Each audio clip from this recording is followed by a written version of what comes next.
दोस्तों आजकल टीनेजर्स और स्टूडेंट की लाइफ में काफ़ी ज़्यादा कॉमन प्रॉब्लम निकल के आ रही है कि वे बिना सिचुएशन देके कहीं भी कुछ भी बोल देते हैं।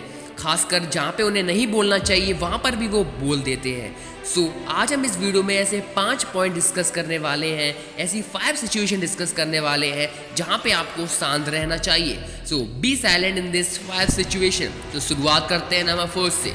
When you feel that No one can understand your feeling with your words. Keep quiet. मतलब जब आपको लगे कि आपकी बातों से कोई आपकी भावनाओं को समझ नहीं सकता तो वहाँ पे चुप रहे। मतलब सामने वाला इंसान आपके शब्दों से आपकी भावनाओं को, आपकी इमोशन को समझ नहीं पा रहा है तो उस जगह अपनी बात को कहने से कोई मतलब नहीं है और वहाँ पे शांत रहना ही सबसे सही रहता है। Number second point. When someone scams and muters in anger and hatred, you clamp that person down by keep quiet.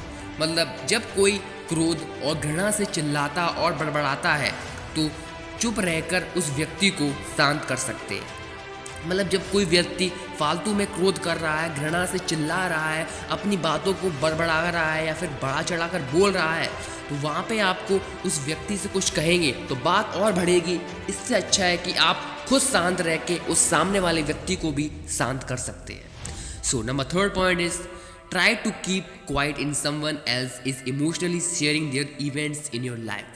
मतलब जब सामने वाला भावनात्मक रूप में हो आपको वहाँ पे चुप रहने की कोशिश करना है और उसके सामने उसकी बातों को गौर से सुनना चाहिए। मतलब जब कोई सामने वाला इंसान आपको इमोशनली आपके वर्ड्स, आपको इवेंट्स को शेयर कर रहा है तो वहाँ पे आपको शांत रहकर उसकी इमोशन को समझना चाहिए। वहाँ पे अपना ज्ञान है जो नहीं देना चाहिए।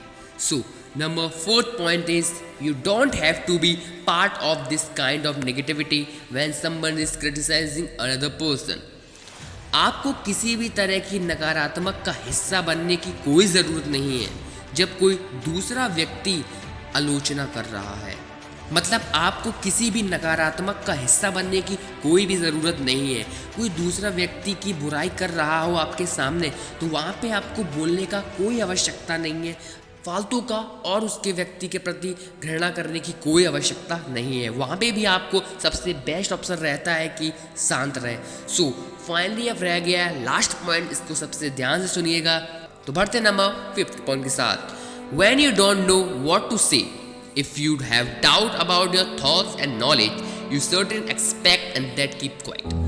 मतलब जब आप नहीं जानते कि क्या कहना है, यदि आपको अपने विचारों और अपने पहलू के ज्ञान पे संदेह है तो वहाँ चुप रहें।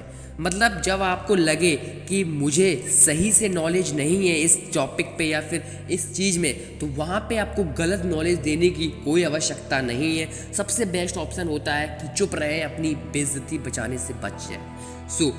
ये थे सारे पॉइंट्स। फिर से देख लेते हैं ये सारे के सारे point. Number first, when you feel that no one can understand your feeling with your words, keep quiet. Number second, when someone screams and mutates in anger and hatred, you claim that person by keep quiet. Number third, try to keep quiet. Someone else is emotionally sharing events in your life.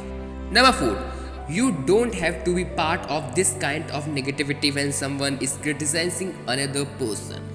And finally, number fifth point, when you don't know what to say, if you have doubt about your thoughts and knowledge of certain aspect, that keep quiet. तो मुझे उम्मीद है अगर आपको ये पांचों point अगर आपके जीवन में उतार लिए तो आपको हर सिचुएशन को हैंडल करना आ जाएगा और आपको कहाँ पे चुप रहना चाहिए वहाँ पे भी आप चुप रह सकते हैं। तो मिलते हैं किसी नए वीडियो के साथ, नए टॉपिक के साथ। तब तक के लिए जय हिंद, जय भारत।